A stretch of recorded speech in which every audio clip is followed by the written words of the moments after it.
अस्सलाम वालेकुम। उम्मीद करते हैं कि आप सब दोस्त खैर वाफियत से होंगे। मेरा नाम है फैज़ुल्लाह और आप देख रहे हो फैज़ डिजिटल एक्सपर्ट यूट्यूब चैनल।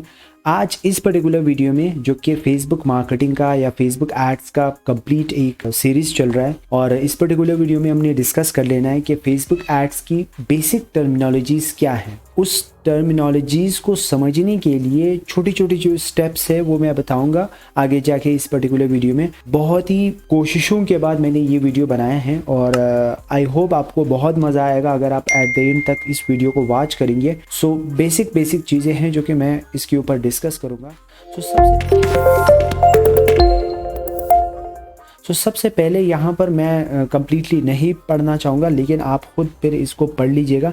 मैं सिर्फ आपको शॉर्टली बता देता हूँ कि यहाँ पर मैं यानी कि for suppose you will be able to better write Facebook terms and definition. You will be able to better communicate what your ads do, what their goals are, and how you are monitoring and tracking their progress. यानी कि ये सारा का सारा trekking आपकी जो KPIs हैं या आपकी जो टर्म्स हैं वो डिटरमिन करता है छोटे छोटे किन चीज़ों के ऊपर, टर्म्स के ऊपर, आपके छोटे छोटे KPIs के ऊपर, छोटे छोटे जो मॉनिटरिंग हैं उन चीज़ों के ऊपर आप अपने जो फेसबुक कैंपेन है या फेसबुक एड्स है या फेसबुक एड क्रिएटिव्स है तो वो सारा का सारा क्या कर सकते हो, आप मॉनिटर कर सकते हो इन छोटे छोटे स्टेप्स के बेस पर। आगे बढ़ते हैं। सबसे पहले हमारे आता है वो बिजनेस मैनेजर आता है, फेसबुक बिजनेस मैनेजर और फेसबुक एड्स मैनेजर। ये टर्म्स आपने सुना होगा। जिस तरीके से मैंने इस सीरीज़ के फर्स्ट वीडियो या सेकेंड वीडियो होगा इसको आप चेकआउट कीजिएगा। मैं आई बटन या डिस्क्रिप्शन में इसका लिंक दे देता हूँ। मैंने इन दोनों का डिफरेंस बताया कि बिजनेस मैनेजर क्या चीज़ है और आपकी जो एड्स मैनेजर है, एड्स मैनेजर के अंदर कौन कौन सी एक्टिविटीज़ होती है। तो एड्स मैनेजर असल में आपकी एड्स मैनेजमेंट होती है वहाँ पर, और बिजनेस मैनेजर में आप बहुत सारे एड्स मैनेजर ऐड कर सकते हो। वहाँ पर बिलिंग मेथड, वहाँ पर मतलब एक हब होता है जो कि वहाँ से आप मार्केटिंग को मैनेज कर सकते हो। दूसरों के बिजनेस मैनेजर, दूसरों के एड्स मैनेजर, दूसरों के एड अकाउंट्स, दूसरों के ये जो बिलिंग मेथड है वो सारा का सारा आप बिजनेस मैनेजर से ही ऐड कर सकते हो। अगर आपने प्रॉपरली फेसबुक मार्केटिंग करनी है तो आपके पास फेसबुक बिजनेस मैनेजर का होना बहुत ज़रूरी है। नेक्स्ट जो हमारे पास है रीच एंड इम्प्रेशंस। यहाँ पर देखो रीच एंड इम्प्रेशन, यहाँ पर बहुत सारे लोग हैं जो कि कंफ्यूज हो जाते हैं कि रीच एंड इम्प्रेशन में क्या डिफरेंस है। इसमें जस्ट लिटिल बिट थोड़ा सा डिफरेंस है। वो ये है कि देखो रीच यानी कि रीच हमेशा जब फॉर सपोज अगर मैं एक एड्स आज मैंने देख ली, ठीक है, मैंने देख ली उसी को मैंने 3 दफ़ा देख ली, ठीक है, उसी सेम एड्स को मैंने 3 दफ़ा देख ली। अब वो एड्स रीच हुआ है 1 टाइम, ठीक है, रीच हुआ है, रीच जो है ना वो अकाउंट होती है 1 टाइम, और इम्प्रेशन 3-4 दफ़ा। तो इम्प्रेशन और रीच का यही डिफरेंस है और कोई इस तरीके से नहीं है। यानी कि फॉर सपोज आपका एड्स किसी 2 बंदों ने, यानी कि एक बंदे ने 3 दफ़ा देखी और दूसरे बंदे ने 5 दफ़ा देखी, तो इम्प्रेशन कितना हुआ, यानी कि 8 इम्प्रेशन आया और 2 रीच आया। तो इट मीन्स कि इस बेस पर आप इम्प्रेशन और रीच को अकाउंट कर सकते हो। फिर आते हैं impressions, clicks and CTR, unique CTR। यहाँ पर देखो इम्प्रेशंस वही है जो मैंने आपको बता दिया है कि इम्प्रेशंस यानी कि इसको CPM भी कह सकते हो आप। आगे जाके ये आएगा CPM, इम्प्रेशंस को आप CPM कह सकते हो, यानी कॉस्ट पर माइलस्टोन या कॉस्ट पर 1000 इम्प्रेशन, तो इसको आप कह सकते हो, ठीक है। फिर उसके बाद क्लिक्स है, यानी कि कितने लोगों ने आपके एड्स के ऊपर क्लिक करके आपके वेबसाइट के ऊपर गया है या आपके लैंडिंग पेज के ऊपर गया है। फिर CTR है, यानी कि क्लिक थ्रू रेट, यानी कि जो भी क्लिक कर रहा है उसके ऊपर, यानी कि आपने फेसबुक को कितने पैसे वो लग रहा है या कितने पैसे अब वो चार्ज कर रहा है, ठीक है। यानी कि क्लिक्स, कितने क्लिक्स आए, और फिर CTR, एक क्लिक के ऊपर कितना पैसे आपने फेसबुक को देना होगा। फिर यूनिक CTR है। यूनिक CTR का क्या, यानी कि क्या डिफरेंस है इसके बीच में से। देखो यूनिक CTR का मतलब ये है, ये भी सेम इट इज जिस तरीके से रीच एंड इम्प्रेशन होता है, तो CTR एंड यूनिक CTR में क्या फ़र्क है। यानी कि एक बंदे ने एक दफ़ा आज के दिन में, यानी कि एक बंदे ने आपके उस लिंक के ऊपर क्लिक किया तो ये क्या हो गया, ये यूनिक CTR आ गया, ठीक है। अब उस बंदे ने 6, 7, 8 दफ़ा उस लिंक के ऊपर क्लिक किया तो ये CTR में ही इंक्लूड होती है। तो यूनिक CTR क्या है, वो ये है कि आप एक बंदा जो कि एक दफ़ा क्लिक कर लेता है और वो अकाउंट होती है यूनिक CTR में, और वो जो बंदा बार बार सेम लिंक के ऊपर क्लिक कर रहा है तो उसको CTR में ही इंक्लूड किया जाता है। फिर आते हैं CPC एंड CPM, यानी कि cost per click and cost per milestone या कॉस्ट पर 1000 इंप्रेशन। देखो CPC वो ये है कि जिस तरीके से मैंने बताया कि आपने एक यानी कि कॉस्ट पर क्लिक, यानी कि एक क्लिक के ऊपर आप फेसबुक को कितना चार्ज कर रहे हो, वो वहाँ पर जब जैसी मतलब आप कैंपेन लेवल के ऊपर जाएंगे या एडसेट लेवल के ऊपर आएंगे तो वहाँ पर CPC दिखेगा। तो CPC का मतलब ये है कि आपने एक क्लिक के ऊपर, जो लोग आपके लिंक के ऊपर क्लिक कर रहे हैं उसके ऊपर आपने फेसबुक को कितने पैसे देने होते हैं। और फिर वहाँ पर CPM भी होता है उसके साथ साथ। तो CPM फिर आपने 1000 इंप्रेशन के ऊपर, यानी कि लोगों को जो इंप्रेशन होता है 1000, उसके ऊपर आपने कितने चार्ज करना होता है फेसबुक के अंदर, ठीक है। फिर आते हैं हम रिलेवेंसी स्कोर की तरफ, यानी कि देखो हर चीज़ का एक स्कोर होता है और फेसबुक इन चीज़ों के ऊपर थोड़ा सा ज़्यादा अभी काम कर रहा है, क्योंकि ये न्यू अपडेट जो चीज़ें आ रही होती हैं, क्योंकि बहुत सारे लोग हैं जो कि स्कैम कर रहे होते हैं और अभी हैकर्स मतलब दिन दुगनी रात चुगनी जो है ना वो लोग ऐड होते जा रहे हैं।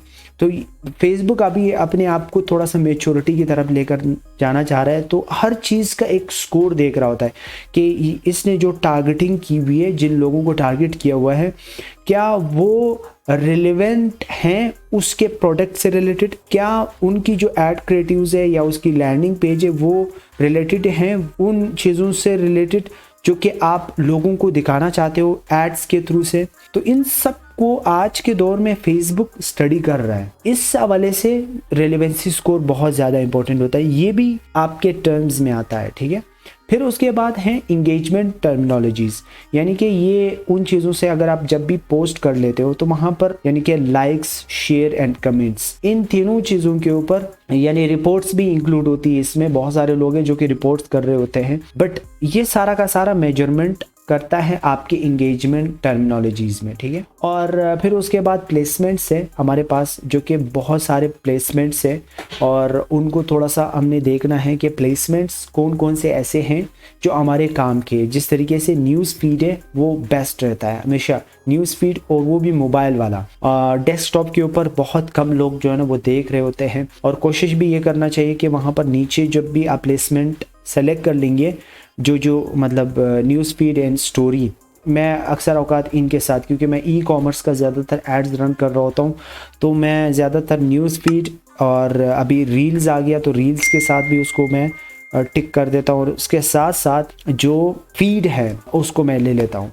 तो ये चीज़ें हैं जो कि स्टोरी है, स्टोरी, फीड एंड रील्स, ये तीन चीज़ें हैं जिसके साथ मैं जाना चाहता हूँ हमेशा। और फिर उसके बाद है ऑडियंस नेटवर्क, ठीक है। ऑडियंस नेटवर्क ये बहुत सारे ऐसे प्लेटफॉर्म्स है, बहुत सारे ऐसे ऐप्स है, बहुत सारे ऐसे चीज़ें हैं जो कि वो इसी का नेटवर्क है। यानी कि फॉर सपोज आप फेसबुक के ऊपर कोई ऐड देख लेते हो, मतलब आपके नज़रों से वो गुजर जाती है, वहाँ पर आप कोई रिएक्ट कर लेते हो या लाइक या कमेंट्स या व्हाटएवर, या आपने थोड़ी वो वीडियो देख ली मतलब 3 सेकेंड या 10 सेकेंड ना, तो वो आपको रीमार्केटिंग कर रहा है। जब भी आप किसी भी ऐप के ऊपर आप काम कर रहे होते हो तो नीचे आपको एक ऐड दिखेगा। जिस तरीके से मतलब अभी अली बाबा है तो अली बाबा को आप एक दफ़ा ओपन कर लो, फिर उसकी एड्स आप हर जगह दिखेंगे आपको। तो इस तरीके से वो रीमार्केटिंग करने की कोशिश कर रहा है, आपको इंगेज करने की कोशिश कर रहा होता है। तो ये भी आपने थोड़ा सा इसको देख लेना है, ठीक है। फिर आते हैं पिक्सल टारगेटिंग एंड रीटारगेटिंग, ठीक है।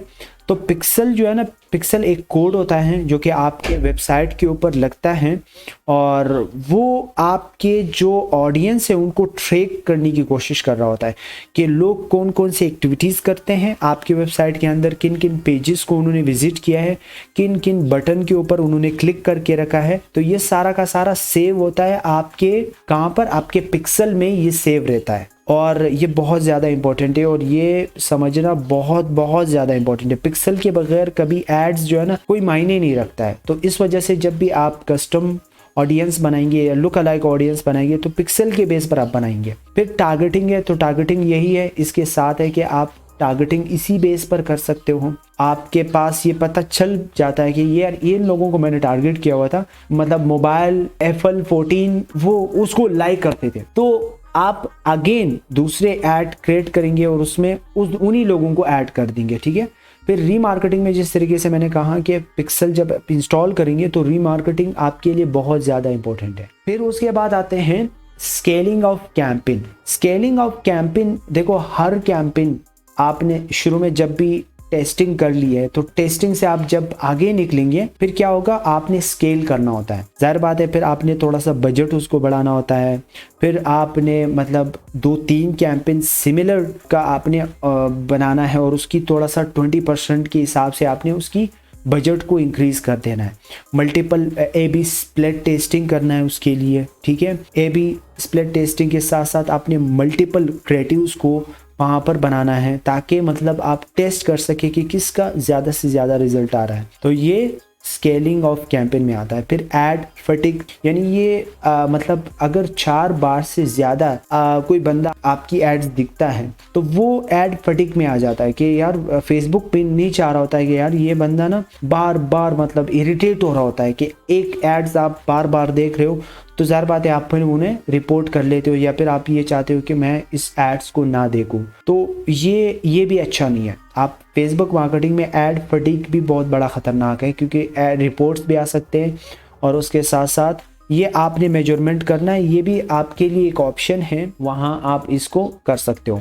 फिर आते हैं बजट के ऊपर, जो कि बजट बड़ा इंपॉर्टेंट होता है। और इनिशियली जब भी मेरे रिकमेंडेशन ये है कि जब भी आपने एड्स रन करनी है तो बहुत मिनिमम बजट के साथ आप स्टार्ट लो, आगे जाके आप इसको इंक्रीज़ कर सकते हो। तो बजट बहुत सारे लेवल, कैंपेन लेवल के ऊपर भी होता है, एडसेट लेवल के ऊपर भी होता है। This is up to you, your goal के हिसाब से आप जा सकते हो। CBO कैंपेन लॉन्च करना चाह रहे हो या ABO कैंपेन लॉन्च करना चाह रहे हो या फिर सिंपल कैंपेन लॉन्च करना चाह रहे हो, that is up to you. और फिर आते हैं ऑब्जेक्टिव, यानी कि आप जब भी किसी भी बिजनेस के लिए अपने एड्स रन करना होता है तो आपने ये चीज़ पता कर लेना है कि यार मैंने ऑडियंस सिर्फ ट्रैफिक लेकर आना है या ट्रैफिक के साथ साथ मैंने लीड्स लेना है या फिर क्या मेरा मकसद है। और ये बहुत ज़्यादा इम्पोर्टेंट रोल प्ले करता है, ये बहुत ज़्यादा इम्पोर्टेंट है, ठीक है। और उसके बाद आते हैं रिजल्ट्स, और रिजल्ट बहुत ज़्यादा इम्पोर्टेंट है। इसको देखो, आप कैंपेन लेवल के ऊपर आपको पता चल जाता है कि आप कौन सा रिजल्ट्स लेना चाहते हो। मिसाल के तौर पर देखो, फिर रिजल्ट्स है हमारे सामने, रिजल्ट्स में हमने जाहिर बात है ये चीज़ थोड़ा सा देखना है कि हमारे कैंपेन का क्या रिजल्ट्स आ रही है, उसकी ROS क्या आ रही है, उसकी कॉस्ट पर क्लिक क्या आ रही है, यानी कि ये सारा का सारे रिजल्ट्स वहाँ पर आपको पता चल जाता है कि मेरे इस कैंपेन के ऊपर मैंने इतना बजट लगाया था और उसका ये रिजल्ट निकल कर आया है। और फिर अमाउंट स्पेंड, जो कि आप जो भी अमाउंट स्पेंड कर रहे हो वो वहाँ पर आपको कैंपेन लेवल के ऊपर या एडसेट लेवल के ऊपर आपको दिखेगा, तो ये भी आपने जहन में रखना है, ठीक है। फिर बिड स्ट्रैटेजी है, यानी कि बिड स्ट्रैटेजी भी एक टर्म्स हैं जो कि फेसबुक में ये बहुत बड़ा, इसके ऊपर भी मैं ऑलरेडी एक कम्प्लीटली एक वीडियो बना चुका हूँ क्योंकि ये मतलब इसके ऊपर बयान करना बहुत मुश्किल होगा। बिडिंग स्ट्रैटेजी अगर आपने नहीं देखी है तो मैं आई बटन में या डिस्क्रिप्शन में इसका लिंक दे देता हूँ, उसको वॉच आउट कीजिएगा। और एड ऑक्शन, वो भी सिंपल इसी तरह का एक सिंपल एक वीडियो है जो कि उसको भी आप देख सकते हो, वो भी बड़ा इंपॉर्टेंट है, ठीक है। उसके बाद फिर ऐड टू कार्ट है, यानी कि कितने लोगों ने आपके वेबसाइट के ऊपर वो गए और उन्होंने ऐड टू कार्ट किए हैं, तो ये पिक्सल जो है ना वो आपके लिए ये चीज़ ट्रैक कर रहा होता है। और फिर उसके बाद आते हैं CBO एंड ABO। CBO और ABO दोनों बहुत हैं, दोनों सेम हैं, ये इसमें कोई फ़र्क नहीं है, कोई ज़्यादा डिफरेंस नहीं है। ABO एंड CBO, यानी कि आप फॉर सपोज अगर आप ABO कैंपेन लॉन्च करते हो, ABO कैंपेन के अंदर आप 3 से 4 एडसेट क्रिएट कर लेते हो अलग अलग इंटरेस्ट को ले करके, ठीक है। फिर उसकी बेशक आप क्रिएटिव्स एक ही रखो उसका जो एडसेट लेवल के ऊपर होती है, लेकिन आपने क्या है 3 एडसेट बनाए और 3 एडसेट का डिफरेंट इंटरेस्ट दिए, तो ये बड़ा इंपॉर्टेंट होता है, ठीक है। तो CBO कैंपेन यानी कि एक एडसेट लेवल के ऊपर आप बजट स्पेंड कर सकते हो, एक कैंपेन लेवल के ऊपर। तो ये कैंपेन लेवल के ऊपर जब आपने एड स्पेंड करना है, पैसे स्पेंड करने हैं, तो वो फिर आप ABO या CBO के साथ जा सकते हो। कहीं पर CBO दिख रहा होता है, लेकिन CBO अभी है ही नहीं, लेकिन अपडेट वर्जन इसका ABO है। सही है। इसके बाद फिर CCP है। ठीक है, CPP से मुराद ये है कि मतलब कॉस्ट पर पोस्ट, ये मैंने गलती से मैंने लिख दिया है, बट आप इसको CPP, ये CPP है। ठीक है, कॉस्ट पर पोस्ट, यानी कि आपने एक पोस्ट के ऊपर, यानी जब भी आप इंगेजमेंट एड्स रन करेंगे तो वहाँ पर ये CPP एक टर्म्स है जो कि वो आएगा, और वहाँ पर ये डिपेंड होती है कि आप एक पोस्ट के ऊपर कितना चार्जेस पे कर रहे होते हैं फेसबुक को। ठीक है, थैंक यू सो मच। और आपने अभी तक इस वीडियो को वॉच किए हैं, बहुत बहुत शुक्रिया, थैंक यू सो मच। अगर आप ये वीडियो थोड़ा सा अच्छी लगी हो तो लाइक कीजिए, शेयर कीजिए उन दोस्तों के साथ जो बिगिनर्स है, जो अभी सीखना चाह रहे हैं, तो उनके साथ शेयर कीजिएगा। मिलते हैं नेक्स्ट वीडियो में। Till now tata bye bye, take care.